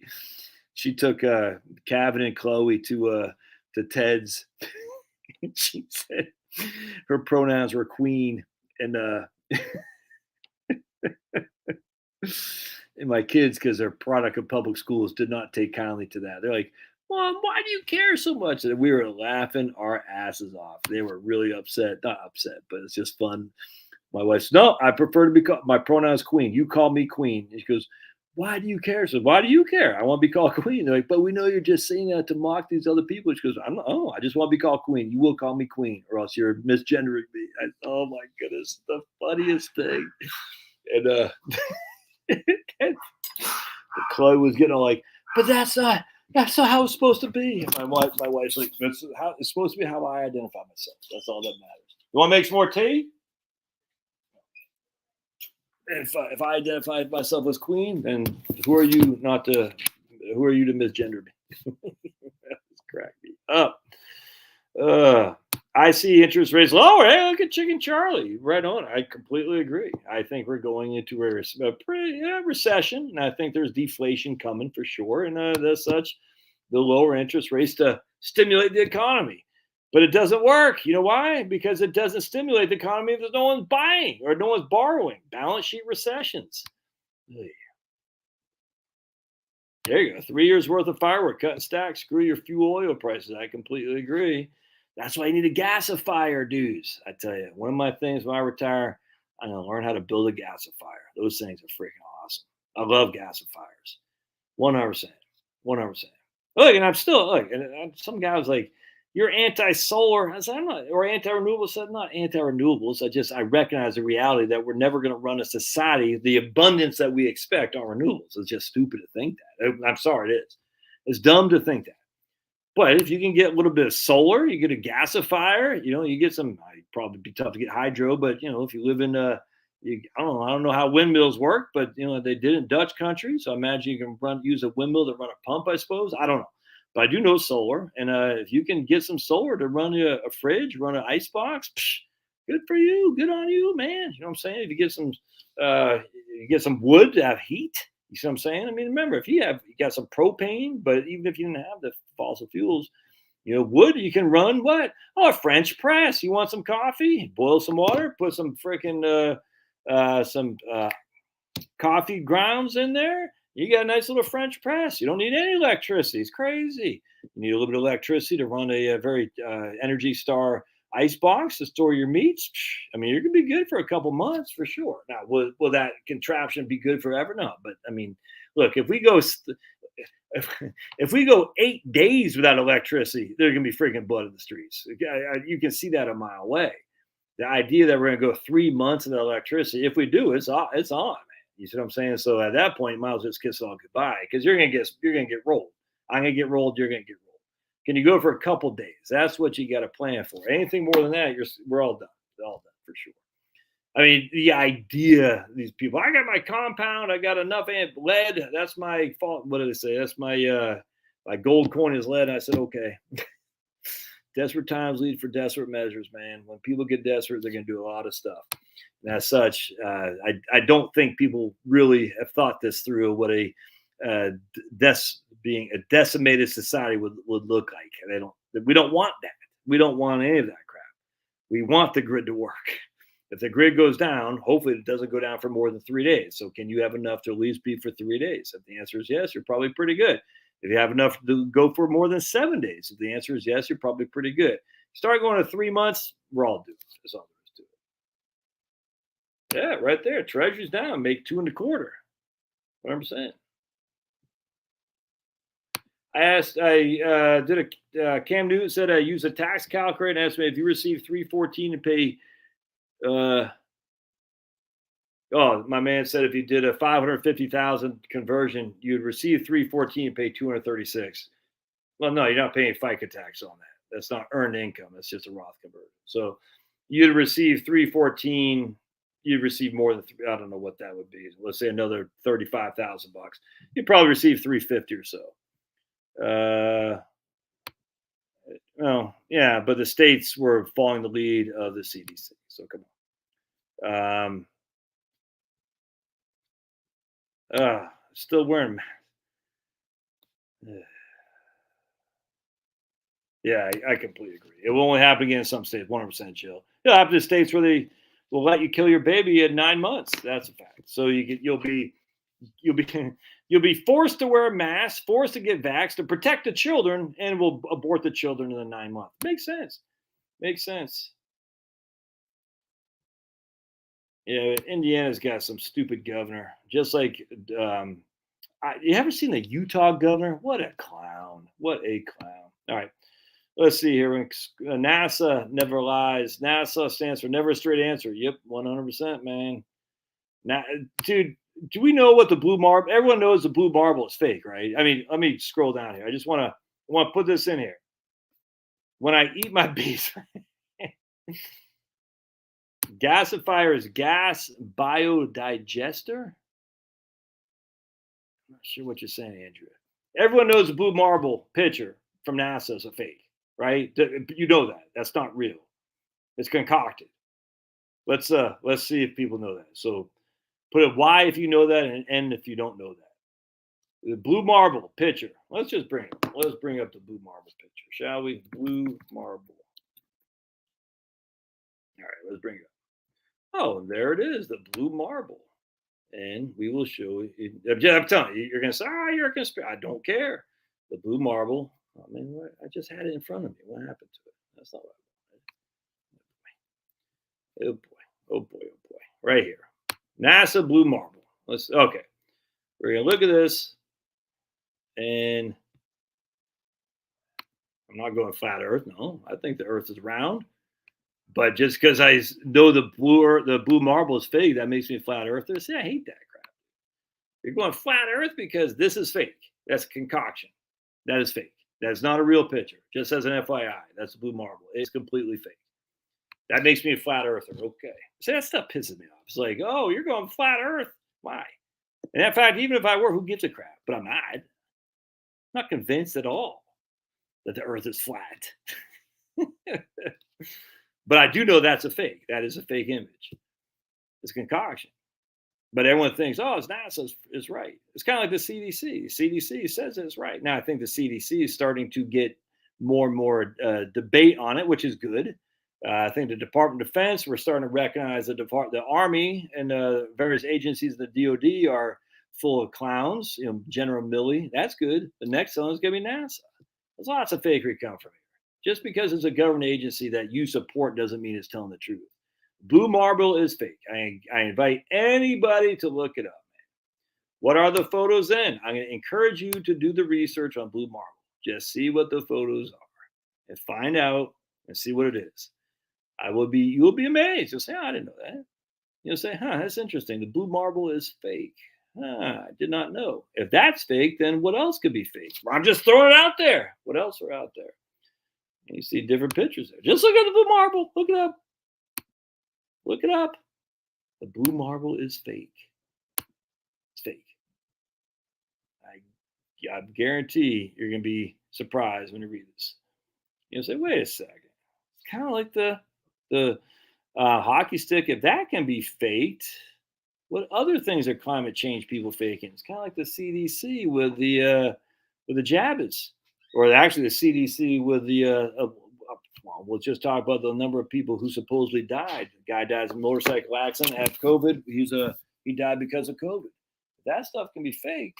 What else they've been faking? Of course, I've been rampant on the MMRs for years and years and years and years, knowing that the data that the CDC wants everyone to believe in is completely wrong. That the MMRs are safe for children. We don't know that. Buddy, you got to make up your mind. Puts me as a conspiracy theory. That's fine. Okay, it's conspiracy that the MMR data or don't show what everyone thinks it does. Okay, I'll accept that. That makes me a flat earther then? Oh, well, whatever. Don't care. I just find it funny. All right. So anyway, the Federal Reserve will not be able to control inflation. Yeah, that's the thing. Cheap energy would bring. Actually, good, James. You brought me up to another thing I want to share with you because this is interesting too. We got oil billionaire blasts Biden, gas price blame game. Oh, that's a tough headline.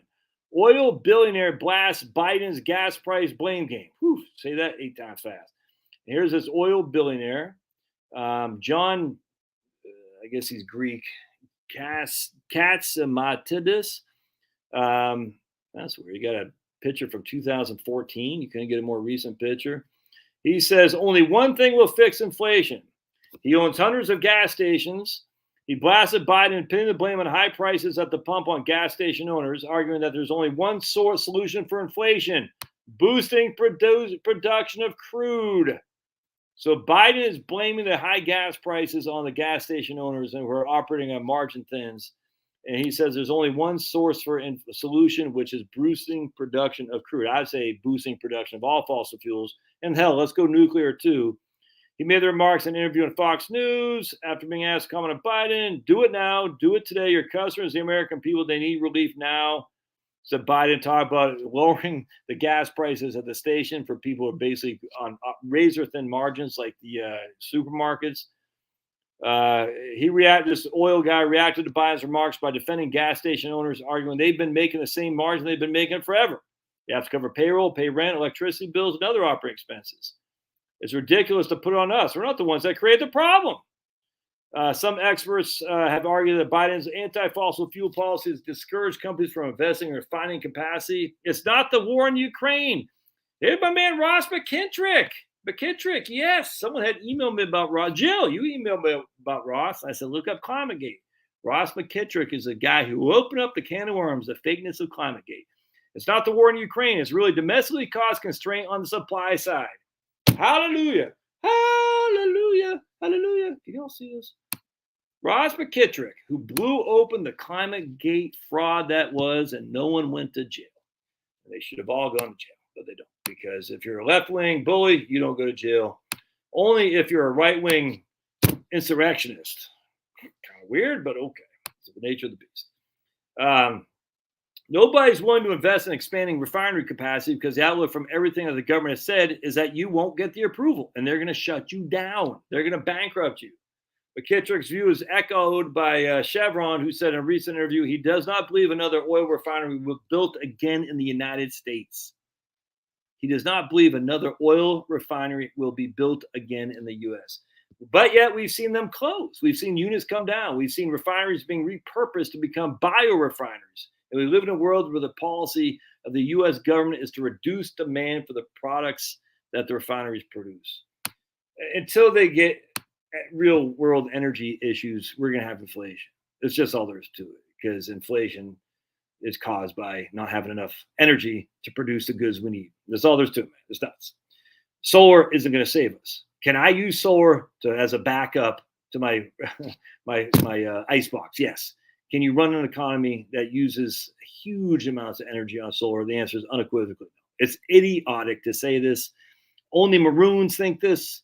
Either idiots because they know and they're just saying otherwise because they haven't put two and two together, or ignorant people who just don't know.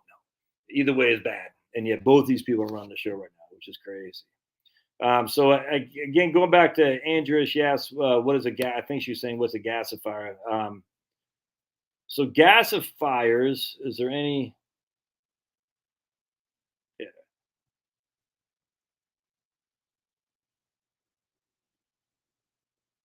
Oh, look up Blue Marble. Look it up. I'm telling you. Oh boy. So my man says it's a famous photograph taken on Earth, taken by Apollo 17 at a distance about 20,000 miles west. The most iconic and most widely distributed images. Read more into the Blue Marble. It's fake. It's fake. How did they create the Blue Marble? Interesting. Interesting is not. What I just showed you is a fake. What you're referring to is when the moon, when they're supposedly on the moon, the image they took looking at the Earth.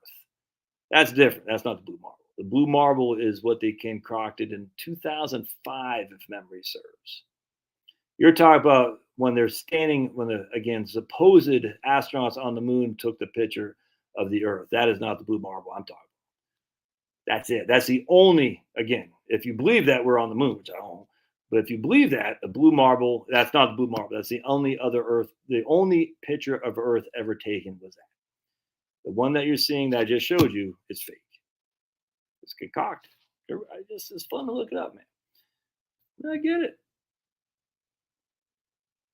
All right, let's see. Anyway, so a gasifier, let's see, she right back, is what you do is you actually take firewood and you burn it, and then you're burning the gas. So what happens is you're taking the firewood, you're burning, it's creating this gas, which you can run a generator off. It's crazy. That's freaking the best thing since sliced bread. So I'm going to show you, go to, all right, so we're going to go to, oh man, what's it called? Wood, oh, hold on a sec. I got to think about the name of that, my bookmark. Wood, is it just gasifier? Hold on just a second. Wood fuel, I don't think that's what it's called. Wood. Oh, there's a huge website on this stuff. I forgot what it's called.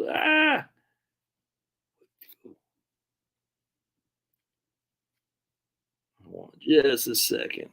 Hydrogen energy. Nope, no. We're looking for.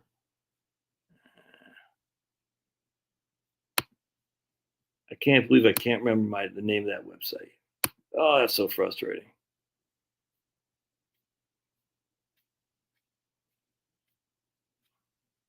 Wood? Yeah. All right. So, anyways, we'll go to YouTube. So, watch my man, Mr. Teslonian. I'll bring him up here in just a second. There's other guys who do this with gasifiers. It's an old technology, Mr. Teslonian, right here, gas right here. All right. So we're gonna show you. Watch my man, Mr. Teslonian gasifier. Free gasoline from trash or wood, part one. Build a wood gasifier big enough to run a tank, Hummer, or a bus. Love Mr. Teslonian. My truck runs on firewood. Oh, this guy's great. Love this guy, Mr. Teslonian. Homemade wood gas stove, how to start a gas fire and why cool. It's just everything is good. Wood stove of tomorrow makes fuel and runs a generator from smoke. So Mr. Teslonian, I'll put, actually, I don't know, can you? I'm just going to do this one right here. My truck runs on firewood. Hi, folks. Mr. Teslonian back here again. Well, as you can tell, I've got everything put back into the truck. We are ready to go. I've got buckets of wood ready here. I'm going to fire it all up on film and just kind of show you how we're doing this. You see here, I've got 2 buckets full of chopped up wood, and then I've got a box up here with some biochar. All right, so I'm going to put that on there for you all. I'm not sure if you guys can do it from this link or not in terms of being on the comment section, but this guy, Mr. Teslonian, kicks ass. Love that guy. I think he was like the first guy. That's the first. He was the first person I ever started watching YouTube videos of Mr. Teslonian. Isn't that crazy? Love that guy. Hey, you got Rex. Rex in the house. Right on.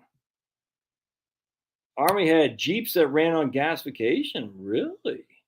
I did not know that.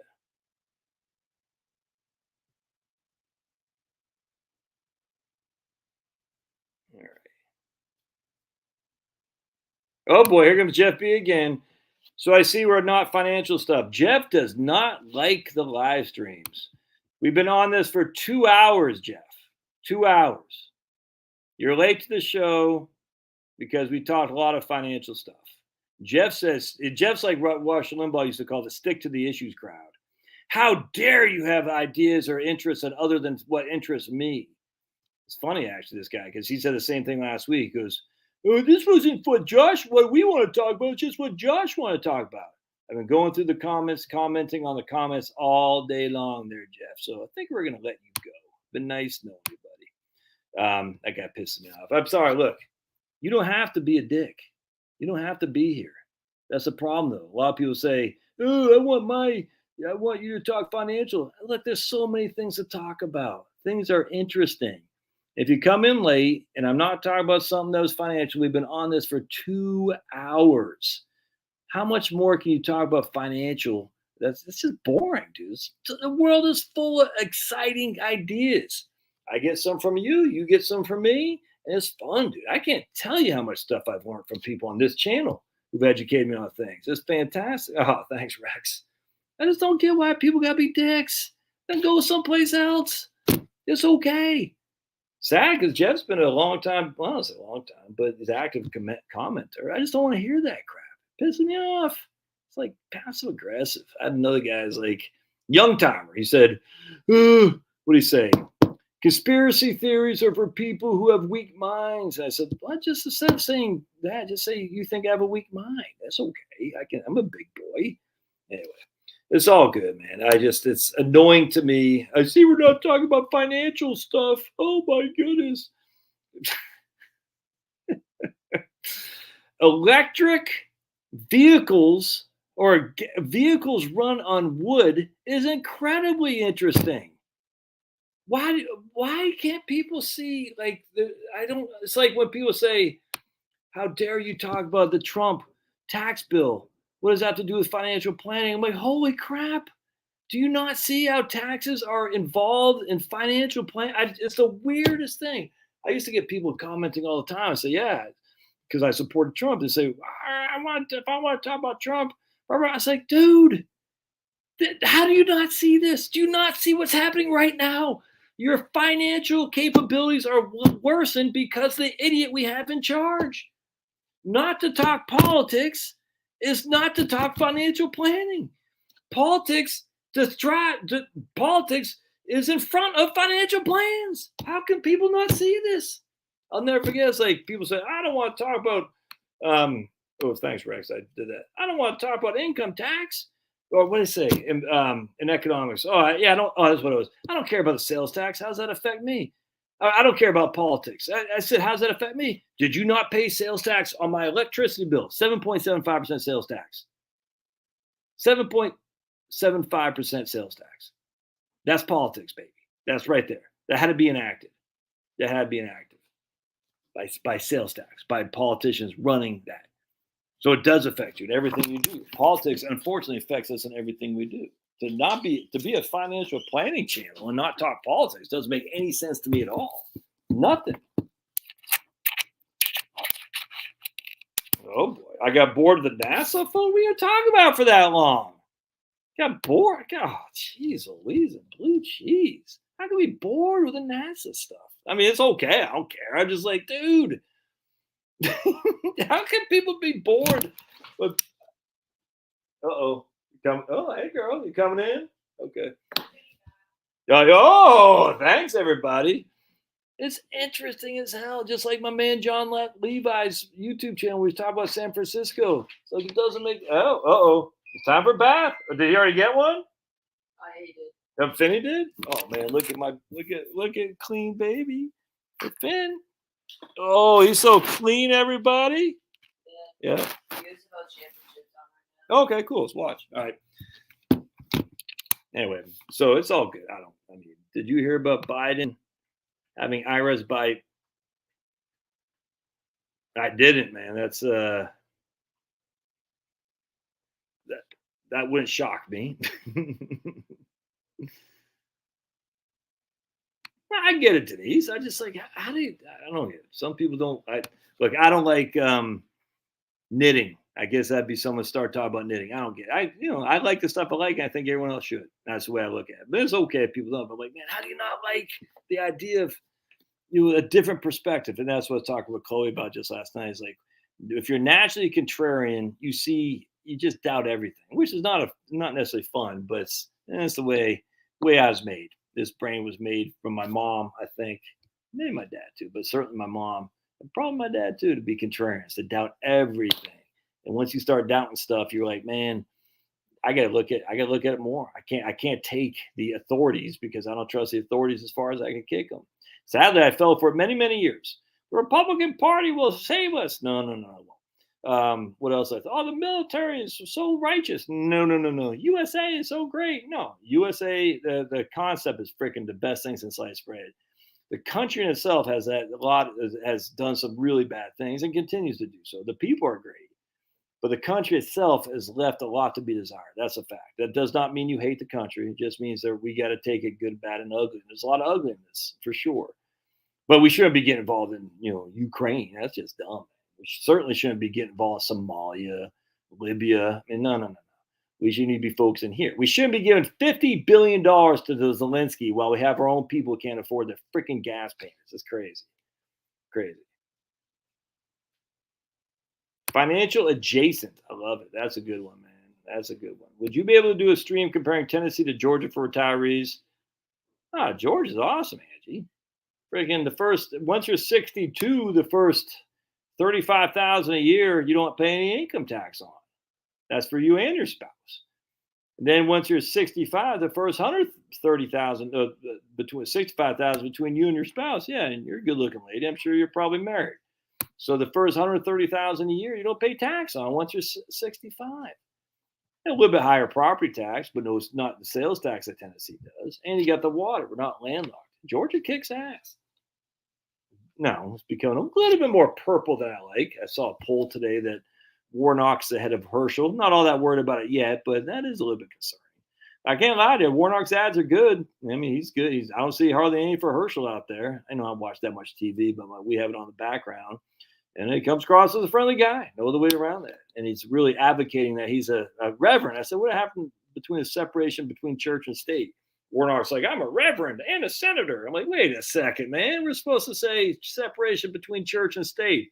All of a sudden now it's like, I'm a reverend and a senator. How come only the Democrats can do that? It's crazy. All right. Oh, yeah. No, dude. Oh, I love Mississippi. 100%. Yeah, Warnock's definitely Marxist without question. I don't think he's going to win, but, never know. All right. I can get out of here, watch the rest of the USFL championship game. Yeah, right here. Our daughter moved outside of Chattanooga, and we're thinking retirement to the same area, northern Georgia. Yeah, that whole area up there. Oh, man. From Chattanooga on down, Cleveland, Tennessee, Cleveland, Georgia, Chattanooga down through Dalton, over. Man, you watch my videos. I've done tons of videos on that. That's fantastic. How dare you? How dare you say that? My vote counted. It just counted for Biden. All right, I can get out of here, man. All good. We'll see you guys. Appreciate it. And go watch the rest of this football game. Oh, baby, he's all clean. He smells so good. God bless. And thanks for coming. We'll see you later.